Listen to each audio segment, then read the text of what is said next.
artist, and I'll show you here my great grandma's recipe of pheasant.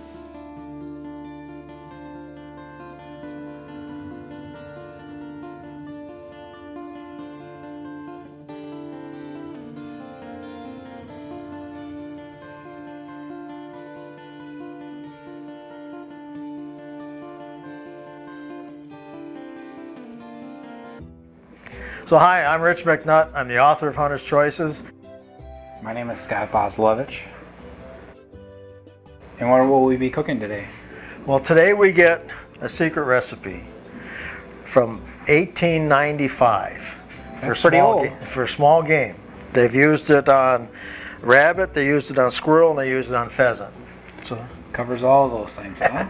Yep. So today we're going to cook it on pheasant.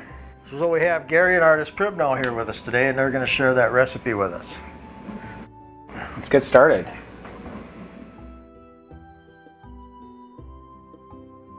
Okay. Welcome, Gary. I'm sorry, I always screw up your name. Artist. But hopefully by the end of the day I won't. Come on over. Okay.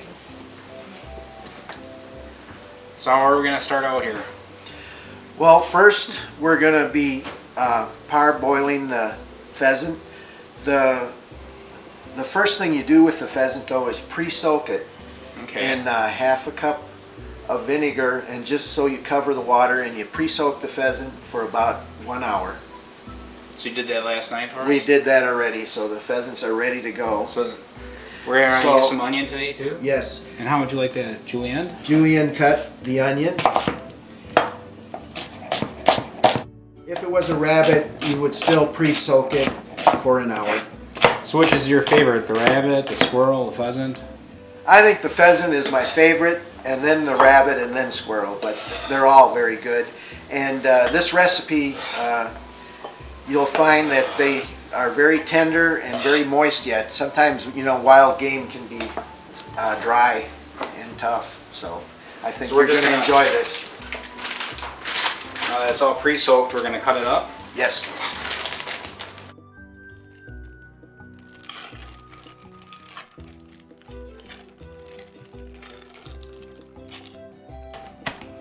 Doing a very good job of cutting the pheasant up there.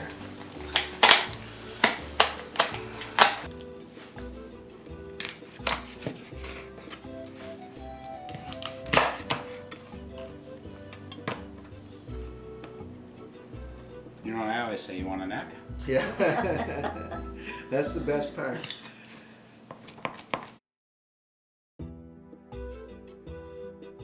So when you pheasant hunt, you use a dog, or you just... Yes, I have a black lab. She's my best friend, and I enjoy hunting with her. Do we have any buckshot in here yet? It could be. Yeah, while you're cutting up, you need to check for BBs. I don't feel any in there. Doesn't mean it's not in there.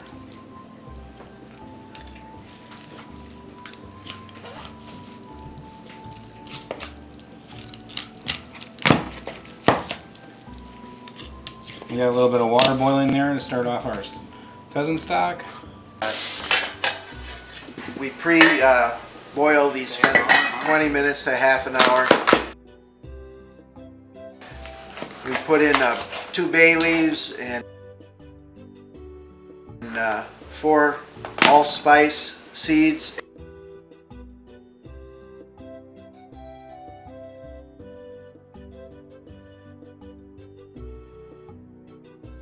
And a half an onion goes in the stock pot. We add salt, about 3 teaspoons of salt, and now we let that simmer for about 20 minutes to half an hour.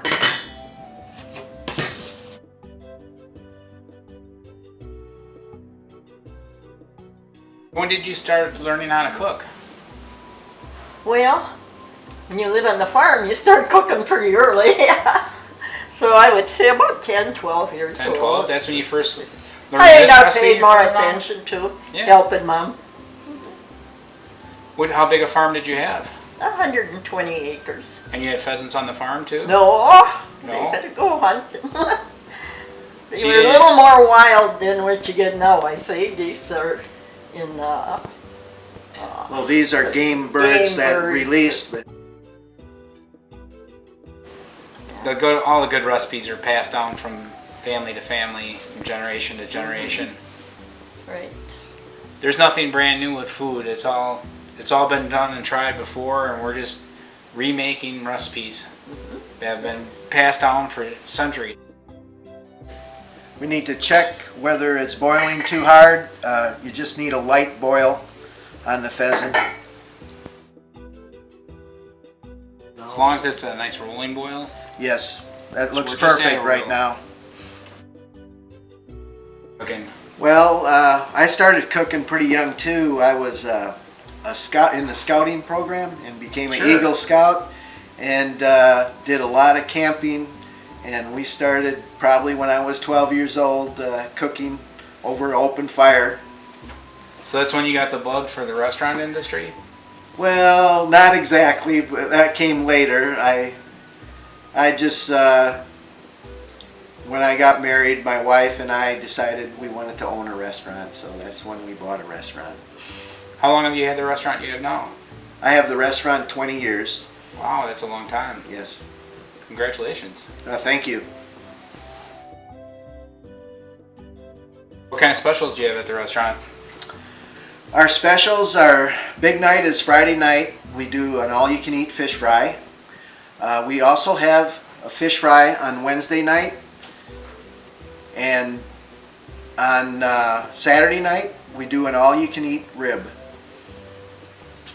Sounds good to me. We should head out there. Yes, definitely.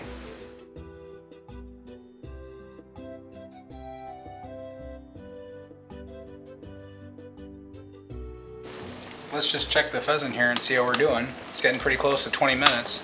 I think it's almost done. We'll be able to pull it out and let it cool for a little bit.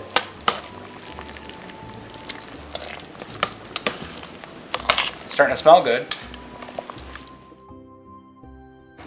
Now that we've boiled them for the 20 minutes, we'll take the pieces out here and let them cool just a little bit so we can handle them in the flour.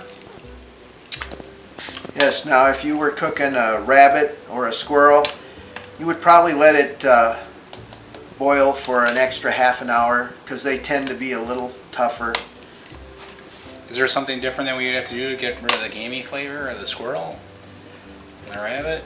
Well, what helps is when you pre-soak them in the vinegar water before the boil, it tends to take the gaminess out of the rabbit and the squirrel. There we go, we'll let that cool a little bit. In the meantime, we'll get some butter going in Right. the pan. What do you think, a whole stick? Yeah, probably whole. Yeah, Probably two. I think it's gonna take two. Yeah, it's gonna take. It's gonna take the whole one at minimum.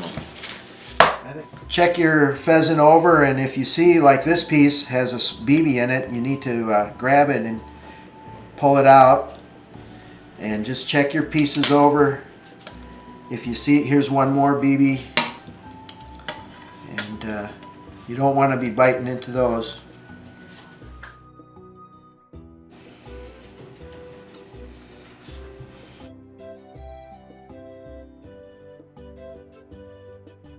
And we'll just let that brown, and then we'll roll them over a couple of times.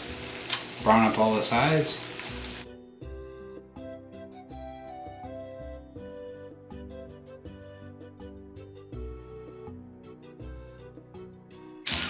I'm just gonna pull a couple of the pieces out of here so we can get some of the other pieces in, so they get all brown up at the same time. We'll take the small pieces out because they don't need as much cooking time.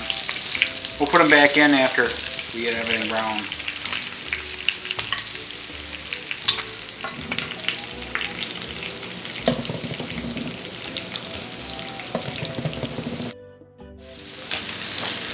Alright, what do you think, Gary? Should I add the other ones back in now? Yeah, I think it looks Start like with the we're cream. ready to put Add the some- rest of the ingredients in.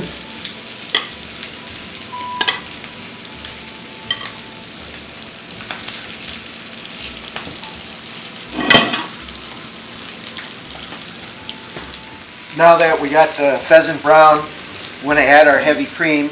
We're going to add, for 2 pheasants, we're going to add 4 cups of heavy cream. And we're just going to pour it right over the top of the pheasant. Now once we have the heavy cream on, we're going to cover this with aluminum foil, and we're going to simmer this for 1 hour. So we probably need to turn it down a little bit, huh? Yeah, we need to turn it down, that it simmers and slow cooks. Probably right about there. You get a nice tight seal on your foil. Or if you have a nice lid that'll work on your frying pan, that'll work too. Right. If you have a good fitting lid for the fry pan, that'll work. Put the handle off to the side here so nobody knocks it off. So we're going to start the wild rice to go along with this now? Yes, and we're going to make 2 cups of wild rice. We're going to take, it's a wild rice blend. We'll pour in 2 cups into our pot. And then our pheasant stock, we're going to take 3 cups of that pheasant stock to make our rice with, so it has the good flavor of the pheasant. What do you usually do with the rest of the pheasant stock then? Well, you can, if you would like to make a soup with it, it works good for I that. was going to say, I save it just and use it like chicken stock. Yes, it works great. That should do it for our rice, and we'll get that to a boil, and then we'll simmer that. Once your rice starts to boil, turn it down to a simmer, and just put a lid on it, and it should be done in about 15 minutes. Alright, Gary, let's check that rice. It's looking done, huh? It looks perfect. Not nice and fluffy. I'm going to put a little bit of that on the plate.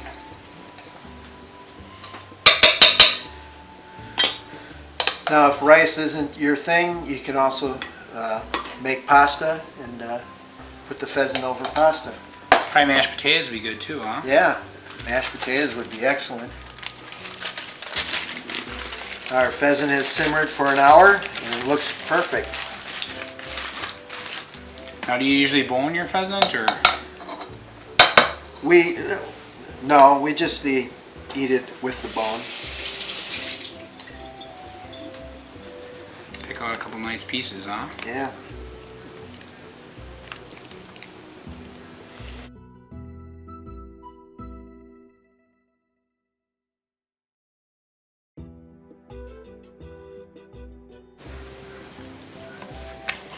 What to watch out for any extra BBs from hunting, huh? Yeah, you got to be careful when you're eating wild game, because you always got to check your meat before you eat it for BBs. Take the spoon and get some of that good sauce. Yeah, that looks really good. You can always do your own variation too. Add some leeks or mushrooms if you wanted. We have some chives here, and I like to sprinkle just some chives on top, just to give it a good color.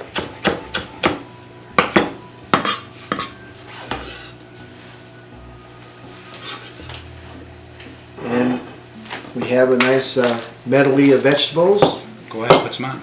All right.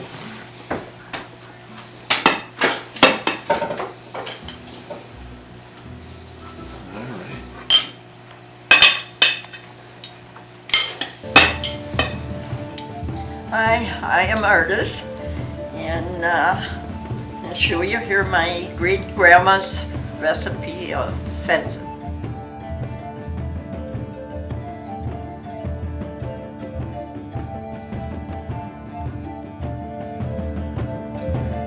Be the family cooking hero. Watch all the Wild Things shows, Cooking Wild Game with Rich McNutt.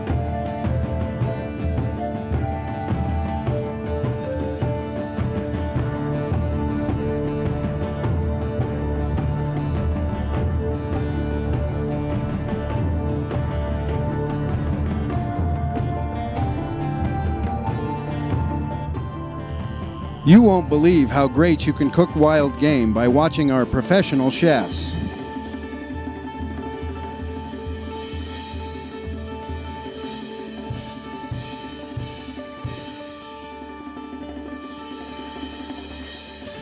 Enjoy!